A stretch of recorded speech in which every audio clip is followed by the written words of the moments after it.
They fucked it up.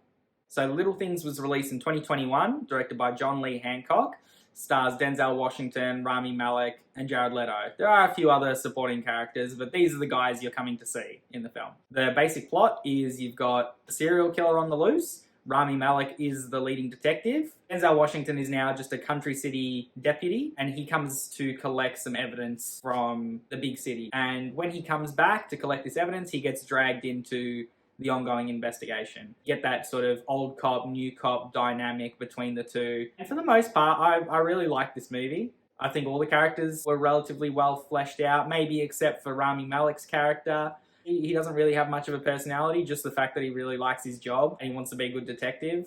We don't really see too much outside of that.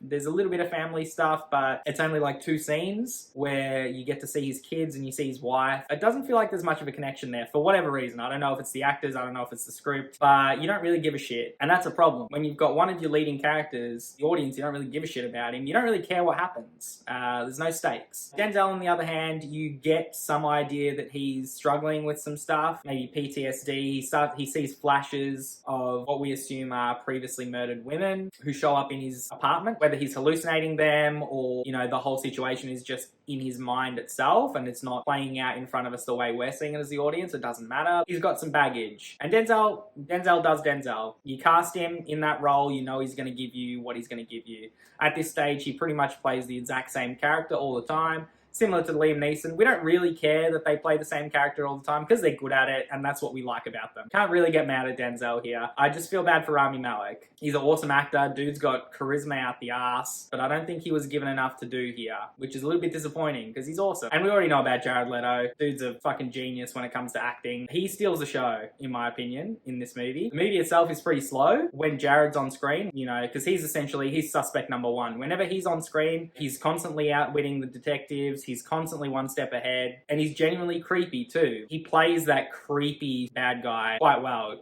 does Jared Leto. He's got some chops, man. He knows what he's doing. So Denzel and Rami's characters, they're on the hunt for the serial killer. Suspect number 1 is Jared Leto. There's a few scenes where they bring him in, questioning and whatnot. Of course, Jared's ahead of them every step of the way. This movie is too long, and that final act completely just kicks the ladder out from underneath this film. Up until then, it was pretty good. You would be having a good time. Whether you watched it at the cinemas, whether you're watching it on, on streaming service or whatever, on DVD, doesn't really matter. There was a point where I genuinely sat forward in my seat at the cinema where I was like, okay, this is tense, man. This is going off. And it just fell apart completely. I don't know whether they tested this ending with audiences. I don't know whether John Lee Hancock rewrote the ending. 30 years on, I don't know if he left it the same. All I know is this ending fucking sucks. And it takes all the goodwill that the first 3/4 of the film had by being a decent thriller, a decent crime thriller, and just fucked it completely. The motivations of the characters, the actions of the characters don't make any sense. They go for this big twist, sort of cerebral ending, and you're just like, this isn't what you needed to do. Almost every person in the cinema that I was in audibly sighed. Like, you could hear them. I was shaking my head for the last 15 minutes of this film, just going, how did they bungle this? You had what was essentially going to be a home run during COVID cinema times, and you fucked it completely. The ending was anything like the ending from Seven. All they had to do was take that little formula that most of the film looks like it's relatively based on anyway. Take that little formula, tweak it a little bit so that it fits with your characters and fits with your narrative, and just give us that. This film would have been an easy 7, 8 out of 10 for sure. Like, you would have definitely paid money to go and see this at the cinema, or if you had access to it on like Amazon Video or something, you would rent it. Like, you would pay money to watch this movie. But that ending, I have not been this disappointed leaving a cinema in a long time. I can't even remember how long. Like, sure, Wonder Woman disappointed me, but that was completely a disappointment. That whole film was a disappointment. It didn't build me up and then just fuck me right at the end. Because all anyone remembers is the ending.